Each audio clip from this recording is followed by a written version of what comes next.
Olá, boa tarde. Entre as 5 varas de tribunal do júri mais eficientes do país, 4 estão no Distrito Federal. O levantamento faz parte do relatório Justiça em Números, divulgado pelo Conselho Nacional de Justiça. É esse um dos destaques da edição do Jornal da Justiça de hoje. Vamos aos demais. Supremo Tribunal Federal forma maioria para permitir a revisão de aposentadorias do INSS. A tese permite que aposentados possam pedir que todas as contribuições ao INSS, inclusive as realizadas antes da criação do Plano Real, sejam consideradas para calcular a média do benefício. Supremo também forma maioria para confirmar decisão do ministro Luiz Roberto Barroso, que mantém proteção a terras indígenas sem homologação. E ainda, presidente do Superior Tribunal de Justiça, ministro Humberto Martins, restaura a intervenção na CBF, a pedido do Ministério Público do Rio de Janeiro.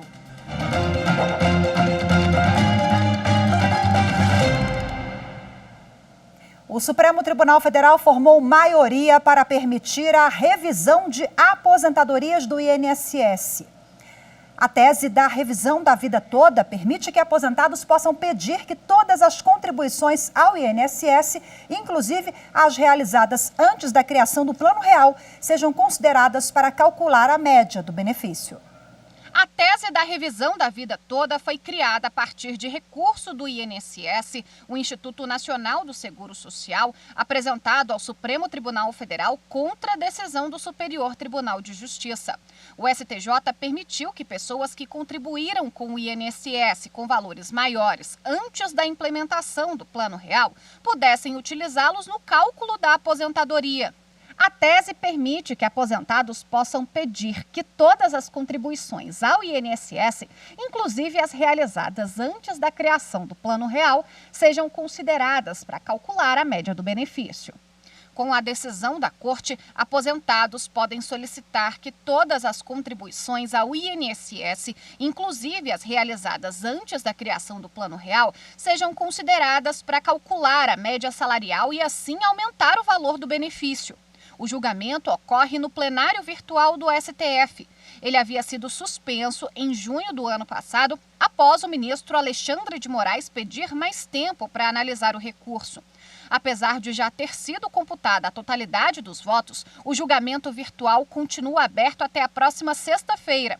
O tema tem repercussão geral reconhecida, o que significa que o entendimento vai ser aplicado em todos os processos do país. O ministro Gilmar Mendes, do Supremo Tribunal Federal, determinou o envio à Justiça Eleitoral do Paraná da ação penal que investiga o ex-governador Beto Richa e outras 5 pessoas denunciadas pela chamada Operação Piloto. Segundo a denúncia do Ministério Público Federal, o ex-governador responde por fraude à licitação, corrupção passiva e lavagem de dinheiro. Os crimes teriam sido cometidos durante a realização da obra de duplicação da rodovia 323 do Paraná. Bom, a decisão do ministro teve como base o entendimento da segunda turma do Supremo, que declarou a incompetência da Justiça Federal e da Justiça Estadual para julgar ações penais relativas às operações Integração 1 e 2 e Rádio Patrulha. O ministro Gilmar Mendes aceitou o pedido da defesa de estender os efeitos dessa decisão à Operação Piloto, uma vez que as investigações também se referem a um suposto desvio de recursos públicos para o financiamento de campanha eleitoral. E o ministro Edson Fachin, do Supremo Tribunal Federal, concedeu liberdade condicional ao ex-governador de São Paulo, Paulo Maluf. De acordo com a decisão, Maluf já cumpriu os requisitos do Código Penal e da Lei de Execução Penal. O ministro Edson Fachin entendeu que Paulo Maluf já cumpriu 1/3 da pena, não é reincidente em crime doloso, teve bom comportamento e não cometeu falta grave, requisitos previstos em lei para conceder a condicional. Paulo Maluf, de 90 anos, foi condenado por lavagem de dinheiro e crime eleitoral. Ele cumpre prisão domiciliar desde 2018. Atualmente, o político está internado em um hospital de São Paulo por ter contraído a Covid-19. Em outro pedido dos advogados de Paulo Maluf, o ministro Edson Fachin negou a análise de urgência da defesa contra a decisão monocrática, que não concedeu um indulto humanitário, ou seja, perdão da pena em razão do estado de saúde do ex-governador de São Paulo. Segundo Fachin, a análise do perdão no plenário virtual foi suspensa por pedido de vista do ministro Dias Toffoli e, por isso, tem que aguardar a liberação. Em Santa Catarina, o Ministério Público Federal se posicionou contra a liberação de um detento para cumprir a pena em casa por causa do risco de contaminação da Covid-19 no presídio estadual. A defesa alega que ele faz parte do grupo de risco por sofrer de diabetes. A Defensoria Pública de Santa Catarina entrou com recurso contra a decisão do Superior Tribunal de Justiça de não autorizar um preso que sofre de diabetes a cumprir a pena em casa por conta do risco de contaminação por Covid-19 no presídio estadual. Ao se manifestar na ação, o Ministério Público Federal destacou que a pandemia do coronavírus não é motivo suficiente para afastar o detento da prisão preventiva ou autorizar o recolhimento domiciliar. Ao negar o habeas corpus, o Supremo Tribunal Federal reforçou que, apesar de o apenado ser portador de diabetes, há no processo a indicação de que a doença pode ser controlada pelo uso de medicação, não havendo a demonstração de que a atual condição de saúde do preso possa ser agravada pelo risco de contágio pela Covid-19. O presidente do Superior Tribunal de Justiça, ministro Humberto Martins, restaurou intervenção na CBF a pedido do Ministério Público do Rio de Janeiro. O ministro Humberto Martins, presidente do STJ, reestabeleceu a eficácia da decisão da Justiça do Rio de Janeiro, que anulou a eleição da Confederação Brasileira de Futebol, mas manteve suspensa a designação do presidente do Flamengo como interventor. Alegando uma série de irregularidades, o Ministério Público do Rio de Janeiro ajuizou ação civil pública onde questiona as eleições para a diretoria da entidade e as alterações administrativas feitas em uma Assembleia Geral realizada em 2017. A sentença, em primeira instância parcialmente favorável ao MP, anulou as deliberações da Assembleia e determinou a intervenção na CBF. No início de dezembro, o presidente do STJ atendeu ao pedido da CBF para suspender os efeitos dessa sentença da Justiça Fluminense. Mas, diante de novos argumentos apresentados agora pelo Ministério Público, reconsiderou parcialmente a decisão. De acordo com o ministro Humberto Martins, a controvérsia sobre a anulação da eleição na CBF diz respeito ao mérito da ação civil pública em trâmite na Justiça Fluminense e pode ser objeto de recurso nas vias ordinárias, mas não justifica o pedido de suspensão apresentado pela entidade diretamente ao STJ. Quanto à nomeação do presidente do Flamengo como interventor, o ministro reconheceu que nesse ponto houve violação manifesta da ordem pública e afronta expressa ao estatuto da entidade.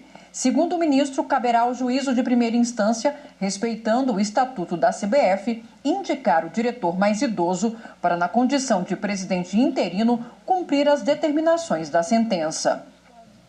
E você vai ver a seguir, varas de tribunal do júri do Distrito Federal estão entre as mais eficientes do país. Segundo um relatório de 2021 do Justiça em Números do CNJ, os detalhes daqui a pouquinho, voltamos já.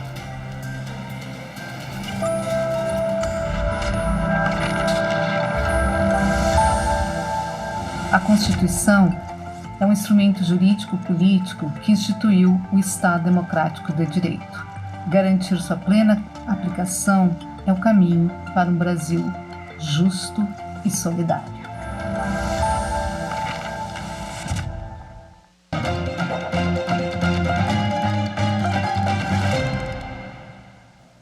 Entre as 5 varas de tribunal do júri mais eficientes do país, 4 estão no Distrito Federal. A informação consta no relatório Justiça em Números do CNJ deste ano, do Conselho Nacional de Justiça. Confira na reportagem. O Conselho Nacional de Justiça divulga todo ano Justiça em Números, principal fonte das estatísticas do Judiciário, que mostra a produtividade, eficácia e eficiência da justiça brasileira. Entre as 5 varas de tribunal do júri mais eficientes, apontadas no relatório de 2021, 4 estão no Distrito Federal e uma no Rio Grande do Sul. O Tribunal do Júri de Samambaia, no DF, foi o mais produtivo. Fechou o ano com 18,3% de processos pendentes. Em seguida, vieram as varas de Planaltina, Paranoá, o Tribunal do Júri de Porto Alegre, no Rio Grande do Sul, e Ceilândia, no Distrito Federal. A 4ª Vara do Tribunal do Júri de Porto Alegre, no Rio Grande do Sul, é especializada em feminicídios. Para a Justiça Gaúcha, o ano de 2021 foi desafiador devido às restrições impostas pela pandemia. Ano passado, a Vara acumulou processos de outros 6 juizados de Porto Alegre. Que muitos estavam parados desde que iniciou a pandemia em 2020. Eu sobrecarreguei uma pauta de audiências, tinha dias que nós tínhamos de manhã e de tarde, e fiz tudo o que foi possível. Nós fizemos a audiência virtualmente pelo Cisco Webex, fizemos audiências presencialmente, eu chamei as pessoas ao fórum, fizemos até quando foi necessário ouvir pessoas pelo WhatsApp, né, pelo vídeo do WhatsApp. Tudo o que foi necessário para que essas audiências acontecessem foi feito. E digo assim, sem nenhuma discordância, nem do Ministério Público, nem das defesas. Todos queriam, parece, que os processos andassem e os processos andaram. A juíza contabiliza que foram realizados 33 júris entre junho e novembro de 2021. Nós organizamos um plano de trabalho, uma pauta pesada, e se fez o que poderia, né? Não foi muito fácil, porque os presídios nossos também tiveram problema de pandemia e nem sempre podiam apresentar os réus nem virtualmente. Realmente foi um desafio, mas nós não ficamos paralisados na frente dele. Simplesmente se decidiu trabalhar duro e tentar recuperar esse tempo perdido. É uma sensação de dever cumprido, Carol. Bom, e para falar mais sobre esse resultado, eu converso agora ao vivo com o juiz titular do Tribunal do Júri de Samambaia, Dr. Fabrício Castanha Lunardi, o tribunal que foi considerado mais produtivo, a terceira vez que está no topo do ranking, viu? Seja bem-vindo, boa tarde mais uma vez. Eu queria que você explicasse para a gente ao que se deve esse resultado, qual é o diferencial na gestão de vocês. Boa tarde, Rafaela, boa tarde a todos que nos assistem. É um resultado que nos deixa muito feliz, né? Estimula ainda mais a equipe, todos que participam, a continuar melhorando sempre, né? A gente sempre atribui esse resultado a dois aspectos principais. Primeiro, as medidas de gestão que a gente adota na vara e também, né, claro, o trabalho de todos aqueles que estão na vara, servidores, promotores, defensores, advogados. Então, essa sinergia entre todos, né, tem gerado esse resultado além das medidas de gestão. E qual é o diferencial? Em linhas gerais, eu sei que são várias as estratégias e as normativas desenvolvidas, mas você pode destacar algumas? A gente poderia destacar aqui algumas, né? Então, de acordo com o relatório do CNJ, diagnóstico das ações penais do júri, né, a gente observa que os júris do país, 56% dos júris são adiados, né? Então, a gente observava que na vara a gente tinha muitas audiências para o processo, e muitos adiamentos de júri, chegava a ter 9 audiências para o processo. E a gente começou a mapear o processo todo e verificar aqueles gargalos, aqueles pontos de ineficiência.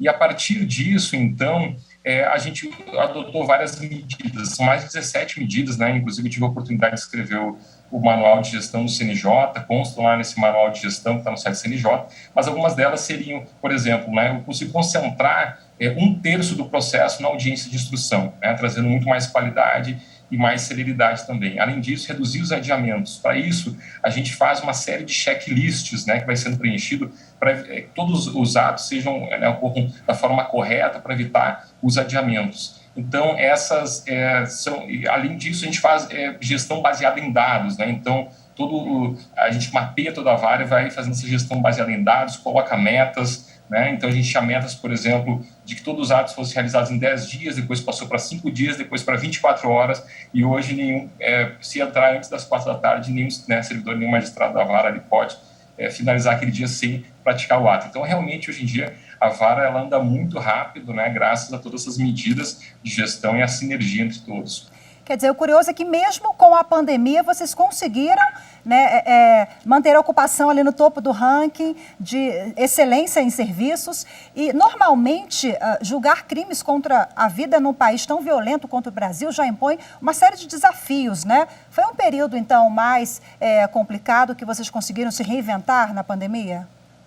Exatamente. O Tribunal de Júri já é extremamente complexo, né? Com a pandemia trouxe novos desafios. Então, a gente tinha que realizar júris, sendo que ele precisa ser feito de forma presencial. Então, a gente teve que conversar com todos os atores e também, né, elaborar uma série de medidas. Então, para poder retomar, a gente fez um relatório de gestão, inclusive com o Visual Law, né, enviou para o tribunal, pediu autorização para retomar e remodificamos todo o espaço físico, né, o público não podia entrar, então os jurados ficavam no lugar do público, medição de temperatura, álcool gel, máscara, luva, higienização de tudo. Então, foi um relatório bastante detalhado, a gente conseguiu retomar as sessões do júri mesmo durante a pandemia e tivemos sucesso, não tivemos até hoje nenhuma notícia de ninguém que tenha sido contaminado, né, com coronavírus no tribunal do júri. Então, realmente, a gente, né, conseguiu fazer isso e zerar a pauta de júri que tinha ficado, né, por conta dos processos suspensos. A gente conseguiu zerar essa pauta e, né, como você falou, em razão disso, eu acho que conseguimos nos manter no primeiro lugar do ranking nacional. Bom, primeiro lugar no ranking nacional e finalista também no Prêmio Novário 2020, outros anos também,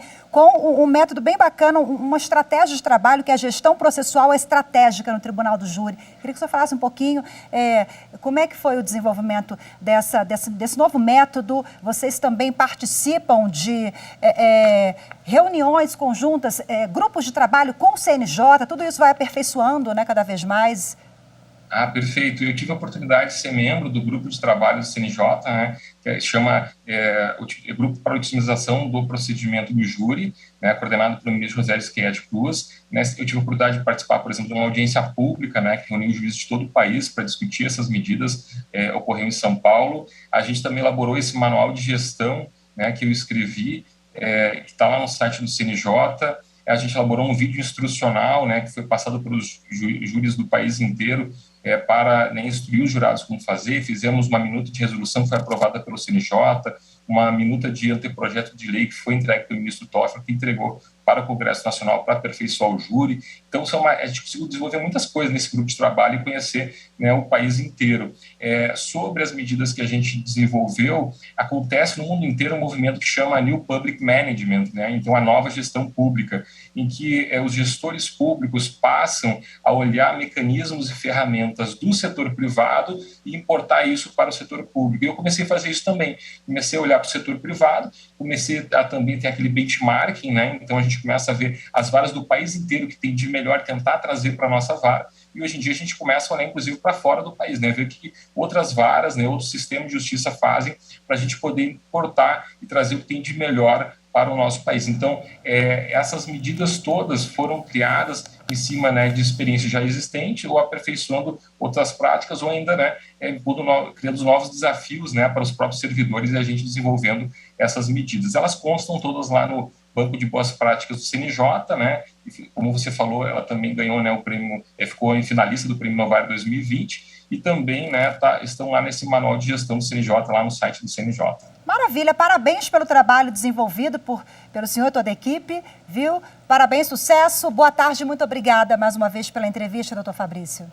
Muito obrigado, Rafaela, muito obrigado a todos e é um prazer sempre estar com vocês. Um grande abraço. Prazer é nosso, tchau, tchau. E você confere no próximo bloco. O Supremo Tribunal Federal formou maioria para a manutenção da proteção a terras indígenas sem homologação. Até já.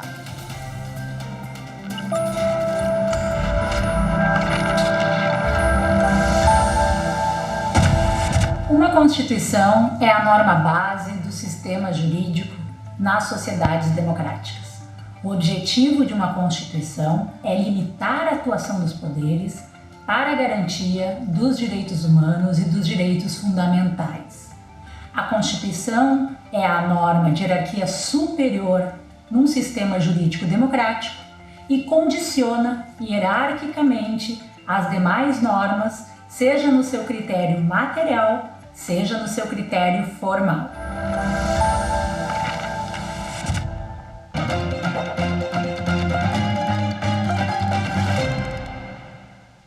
O O Supremo Tribunal Federal formou maioria em plenário virtual para confirmar a decisão do ministro Luiz Roberto Barroso, que mantém proteção a terras indígenas sem homologação. O ministro suspendeu atos da FUNAI que negavam ações contra a Covid-19 nessas áreas. Ao conceder a liminar, o ministro Luiz Roberto Barroso entendeu que a falta de proteção a terras indígenas, mesmo não homologadas, coloca em risco a saúde das populações pela circulação de terceiros no território e a possível transmissão do vírus da Covid-19. Os ministros Dias Toffoli, Alexandre de Moraes, Edson Fachin, Carmen Lúcia e Rosa Weber acompanharam o voto do relator. Com placar de 6-0, o Supremo já formou maioria para manter a suspensão dos atos da FUNAI, a Fundação Nacional do Índio. A ação contra 2 atos administrativos da FUNAI, que suspenderam a proteção de terras indígenas não homologadas, foi apresentada pela Articulação dos Povos Indígenas do Brasil. A entidade alegou que a medida prejudica 114 comunidades que vivem em isolamento voluntário, além de não respeitar a Constituição Federal, que determina proteção aos indígenas por parte do Estado. Os atos administrativos estão suspensos desde o dia 1º de fevereiro. Na decisão, o ministro determinou ainda que, caso a FUNAI não garanta a proteção das áreas não homologadas, o caso será levado ao Ministério Público para apuração de crime de desobediência.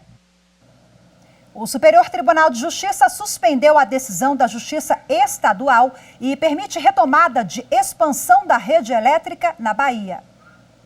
O presidente do STJ, ministro Humberto Martins, afirmou que desconsiderar a legitimidade dos atos administrativos pode desordenar a lógica de funcionamento do Estado e suspendeu a decisão que impedia a continuidade das obras de expansão da rede de energia elétrica no extremo oeste da Bahia. O caso teve origem quando a Agência Nacional de Energia Elétrica declarou a utilidade pública da área necessária para a expansão da rede elétrica. Após depósito judicial do valor da indenização, a concessionária do serviço público conseguiu uma liminar em primeiro grau para a emissão provisória na posse. Mas o Tribunal de Justiça da Bahia afastou a decisão por entender que havia divergência entre a versão da concessionária e a dos proprietários sobre a existência ou não de plantações naquelas terras, o que pode afetar o valor da indenização. No pedido de suspensão da liminar dirigido ao STJ, a concessionária argumentou, entre outras coisas, que ao suspender a emissão na posse e coibir a realização das obras, o TJ do Estado prejudicou a segurança do serviço com reflexo no custo e nas tarifas. Segundo o presidente, ministro Humberto Martins, a decisão interfere indevidamente na execução da política energética e causa lesão à ordem e à economia públicas. O ministro Humberto Martins reconheceu no caso o perigo da demora inverso, pois a decisão do TJ traz o risco de consequências imediatas e prejudiciais ao fornecimento de energia. E ressaltou que o debate jurídico em torno da demanda deve prosseguir nas instâncias ordinárias, mas sem a liminar que interrompeu a continuidade da prestação do serviço público. O Jornal da Justiça, primeira edição de hoje, fica por aqui. Uma excelente tarde para você, ótimo fim de semana. A gente se despede hoje com imagens belíssimas aqui da capital federal, do Panteão da Pátria, que fica aqui bem na área central de Brasília, na Praça dos Três Poderes, aqui no Supremo Tribunal Federal. Ótimo fim de semana, nos vemos na segunda. Tchau, tchau.